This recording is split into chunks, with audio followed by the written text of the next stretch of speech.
Oui, c'est qu'il y a tout président, il a besoin de gens qui sont informés.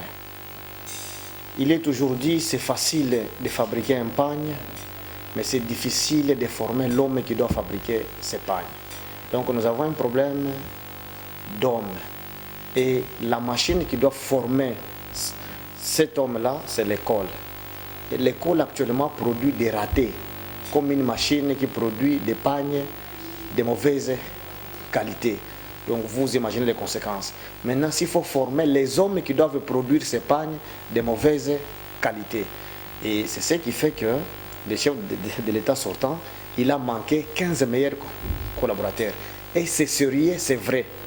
Et celui-ci, s'il ne recrute pas à l'étranger ou les Congolais qui ont été, peut-être qui ont suivi une bonne formation, il risque aussi de ne pas avoir plus de 15 personnes. Donc il risque de terminer ces 5 ans sans avoir des personnes qui peuvent bien l'aider. Et ça part de l'école. Et l'école, heureusement, notre école a une stratégie de l'éducation qui est en souffrance à la date d'aujourd'hui. Oui, nous avons conçu une stratégie de l'éducation qui tourne autour de 3 axes. Le premier axe, c'est améliorer l'accès et l'accessibilité. C'est-à-dire quoi? Que tout enfant congolais accède à l'école. Accéder à l'école, c'est-à-dire qu'il y ait des écoles proportionnelles au nombre d'enfants qui doivent y accéder. C'est-à-dire qu'un enfant paralytique qui vivant avec handicap, qu'il aille à l'école, qu'il puisse trouver des marchepieds qui sont conformes à son état physique. C'est-à-dire que tous les enfants accèdent et qu'il y ait accessibilité. Ça, c'est le premier axe. C'est là que même la notion de gratuité est dans cette problématique de l'accès et l'accessibilité. Et le deuxième axe parle de la qualité de l'éducation. Aujourd'hui, vous savez que les enfants ne savent pas lire. Je vous avais dit que je suis enseignant à l'université et les étudiants ne savent pas prendre notes et lire au niveau de l'université. Donc cela commence de l'école primaire. Et cet acte, disons le deuxième axe parle de la qualité et de la pertinence des enseignements. Et le troisième axe parle de la gouvernance. Voilà les 3 axes qui sont développés dans cette stratégie que nous avons élaborée il y a 2 ans, il y a 3 ans, il y a 4 ans. Donc le premier axe, c'est l'accès et l'accessibilité. Le deuxième axe, c'est la qualité et la pertinence des enseignements. Et le troisième axe, c'est la gouvernance. La gratuité ne pouvait pas être visible.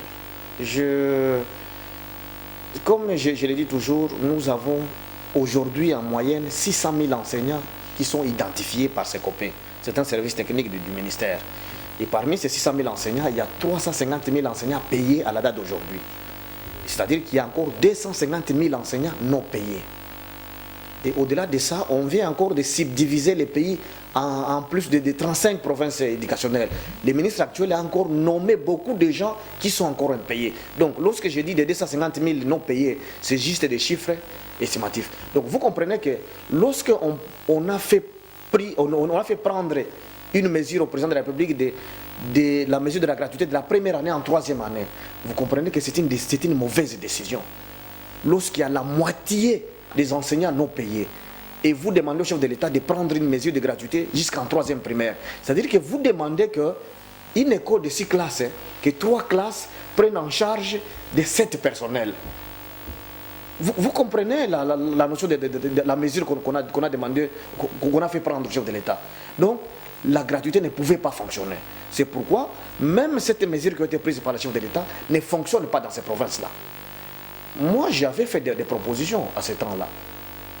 Parce que sachant que les gouvernements ne travaillent pas en union, lorsque le ministre de l'Éducation prend une décision, il pense que c'est sa décision. Or, c'est une action qui doit être harmonisée. Le ministre des Finances doit s'impliquer. Le ministre des Budgets doit s'impliquer pour qu'il puisse planifier les besoins en argent et les besoins en enseignant et les ressources disponibles. Mais lorsque on prend la décision de la gratuité jusqu'en 3e année et il y a beaucoup d'enseignants non payés, les finances ne suivent pas. Vous voulez que les enseignants enseignent sans avoir quelque chose à mettre sous la dent? Et leurs enfants et leurs femmes? Donc, il y a une mauvaise mesure de gratuité qu'il faut repenser si il faut appliquer c'est l'article 43 là, de la Constitution qui exige que l'enseignement soit gratuit au primaire. Donc, c'est la mesure de la gratuité, elle était mauvaise et qu'il faut repenser. Il faut appliquer la Constitution à la lettre. Mais lorsqu'on prend des mauvaises mesures, ce n'est que normal que les choses ne marchent pas. Aujourd'hui, la femme congolaise qui est vulnérable, qui a en moyenne 6 enfants par ménage, ne sent pas la gratuité de l'enseignement. Donc il faut repenser. C'est-à-dire que, lorsque je dis repenser, c'est-à-dire que l'ancienne mesure de la gratuité, là, jusqu'en 3e primaire, c'est une mauvaise mesure parce que ça ne peut pas marcher. Utilisons le terme revoir cette mesure. Parce qu'on ne peut pas, lorsqu'on a 250 000 enseignants non payés, et il y a seulement la moitié payée, et vous prenez la gratuité jusqu'en 3e primaire.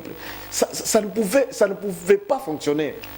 Ce qu'il faut améliorer, c'est d'abord revaloriser la fonction enseignante. Lorsque je parle de la révalorisation de la fonction enseignante, je ne demande pas qu'on paye à l'enseignant mieux que l'environnement macroéconomique. Seulement, ne fût-ce que payer d'abord tous les enseignants. Et c'est possible de payer. Il y a une mauvaise gouvernance. Parce que lorsque nous parlons qu'il y a 3 axes, lorsque nous allons aborder l'axe gouvernance, vous comprendrez que le Congo a suffisamment d'argent pour payer ces 250 000 enseignants. Et cet argent-là n'a pas besoin d'être sollicité à l'étranger. Moi, j'aime bien que le nationalisme promis actuellement par Kabila continue, parce que ça remet la dignité de l'homme noir du Congolais, en particulier. L'école, comme la police, ce sont des services qui régénèrent des recettes, mais ces recettes ne sont canalisées nulle part.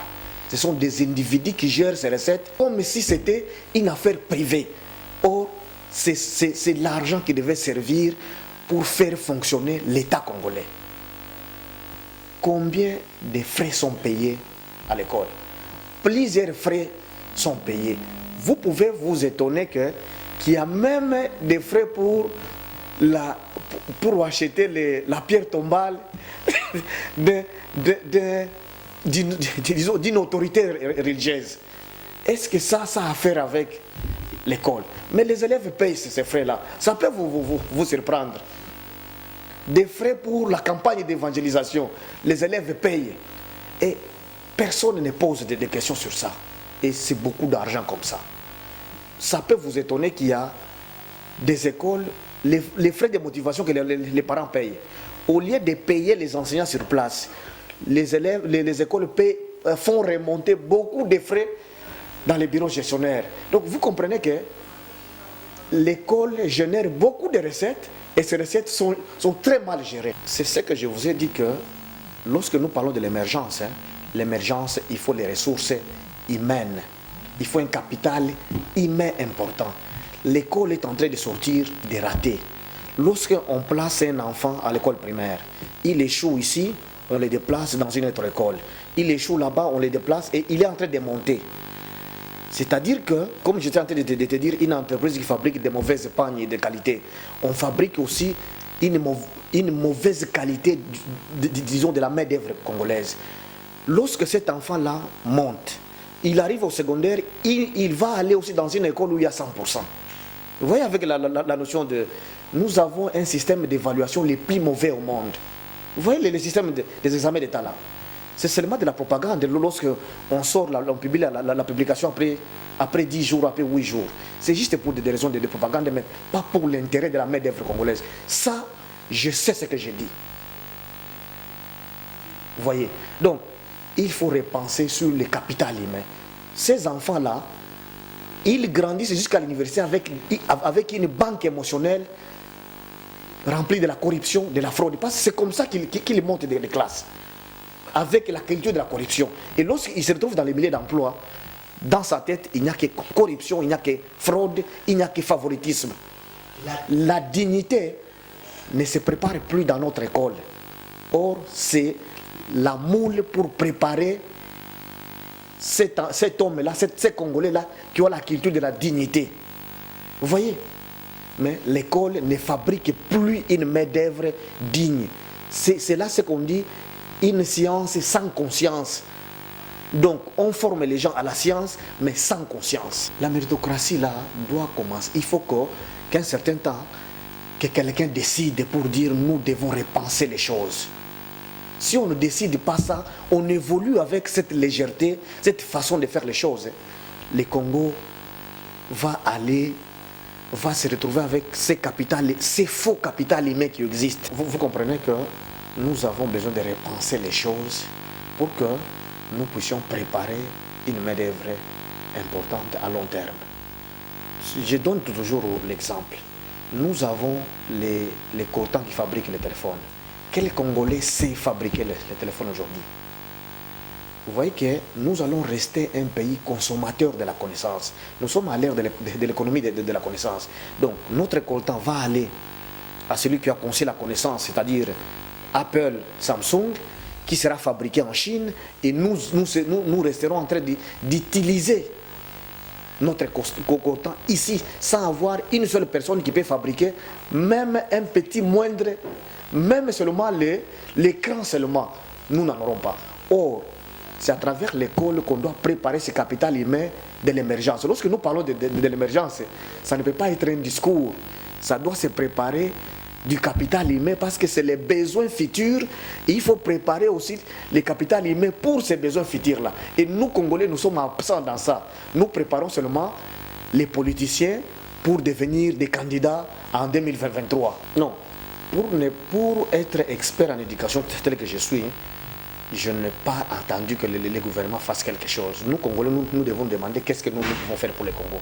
Lorsqu'on nomme un recteur et il ne sait pas amener son université, être en partenariat avec les maisons d'édition, les étudiants font des plagiats. Il y a une infraction. Les étudiants font les plagiats. Il n'y a pas de bibliothèque dans nos universités. Vous imaginez? Est-ce que ça, il faut attendre qui? C'est chacun là où il se retrouve, non? Est-ce que c'est le président actuel, Félix, qui va être recteur, qui va être partout? Cette catégorie de Congolais-là, cette masse critique de Congolais qui ont la culture de la dignité, manque. C'est ça la difficulté première qu'aura Félix. La masse critique des gens dignes qui ont la culture de la dignité. Je suis recteur, avec l'argent que les étudiants payent, je fais des partenariats avec les maisons d'édition pour que nos étudiants aient accès. Lorsque nous parlons du premier axe de la stratégie, c'est l'accès et l'accessibilité. C'est aussi accès à ces outils, accès aux bibliothèques pour les cas des universités. Quelle université a des publications récentes, à part les plagiats que nous faisons, les syllabismes avec des références dépassées que nous sommes en train de remettre aux étudiants. Donc c'est pour dire que les premiers axes, accessibilité, nous avons un réel problème. À l'école primaire, il y a eu des études que nous avons faites il y a 3 ans. Nous avons plus ou moins 3 millions d'enfants congolais qui n'auront pas la chance d'accéder à l'école. Est-ce que vous comprenez? Donc c'est un défi important. Et c'est pourquoi la gratuité se justifie dans ces pays. Donc vous comprenez qu'il y a beaucoup d'efforts à faire. Et celui qui veut relever ces pays, il doit penser d'abord l'éducation. Parce qu'on ne peut pas parler de la bonne santé sans éducation. Quelqu'un qui est moins instruit, il a la chance d'être mal soigné, il a la chance d'être pauvre en tout, s'il faut le dire. Je ne dirais pas oui, je ne dirais pas aussi non. Il y a disons, une catégorie de Congolais. Moi, je vous dis déjà que je fais partie de ces 4 Congolais qui avons élaboré la stratégie de l'EPSP. Vous voyez que déjà c'est une innovation. C'est-à-dire que pour améliorer la situation de l'éducation, il suffit que n'importe quel Congolais qui a l'amour de son pays, il prend ces documents-là, il les lit et il se bat pour mettre en œuvre ça. Les choses vont marcher. Donc vous voyez que la capacité d'innover est là. Et dans d'autres domaines aussi, il y en a quelques Congolais qui sont là. Mais nous devons faire de sorte qu'il y ait une masse importante de Congolais qui peuvent occuper tous les domaines. C'est ce qui fait que dans d'autres pays, les choses marchent. C'est parce que l'expertise existe dans d'autres. Et c'est pourquoi l'émergence chez eux ou le développement, c'est une réalité, ce n'est pas seulement un discours politicien. Je ne dis pas que c'est le ministère le plus important, mais il doit être prioritaire. Voilà ce que je peux dire en toute humilité, parce que dire le plus important, c'est trop dire. Mais l'éducation doit être prioritaire, hein? Comme la santé, comme l'agriculture. Mais sans une bonne éducation, pas de bonne santé, même pour faire l'agriculture. Vous voyez, nous avons une terre fertile, non? Qui y travaille? Tout le monde, nous venons en ville, parce que notre école nous forme pour nous faire fuir de notre village. L'école coloniale existe jusqu'à aujourd'hui. La section littéraire à Masimanimba, la section biochimie scientifique à Masimanimba. Quel laboratoire il y a à Masimanimba? Donc, on sélectionne les garçons intelligents de Masimanimba qui viennent ici à Kinshasa. À Kinshasa, il ne trouve pas de labo. On lui dit qu'il faut aller en Europe. Et il va en Europe, il ne trouve rien. Voilà l'école congolaise. C'est une école encore coloniale. Or, les Congolais sont là qui peuvent repenser notre école pour former l'homme pour le développement du Congo. Trouver des solutions aux questions congolaises. Pas des diplômés qui sortent de nos universités pour aussi rêver aller travailler, disons, à l'étranger. Je sais que c'est fabriquer les produits qui est facile, on peut les fabriquer dans une semaine, dans un mois. Mais former une main-d'œuvre, c'est un processus. Et le président entrant doit faire de l'éducation sa priorité. La main-d'œuvre utilisée actuellement, c'est celle bien formée par Mobutu. Vous voyez, alors il faut que lui aussi reste dans l'histoire, qu'il forme cette main-d'œuvre qui sera au rendez-vous avec l'émergence, pour que les Congos ne soient pas, ne ratent pas ce rendez-vous de l'émergence. D'où il faut prendre l'école comme étant, disons, une priorité pour qu'on fabrique une main-d'œuvre qualifiée d'ici 2030. Je sais que la stratégie a plusieurs axes. On a essayé de contourner le premier axe, le deuxième axe axé, je pense, qualité, et troisième axe gouvernance. Nous aurons certainement l'occasion d'en parler.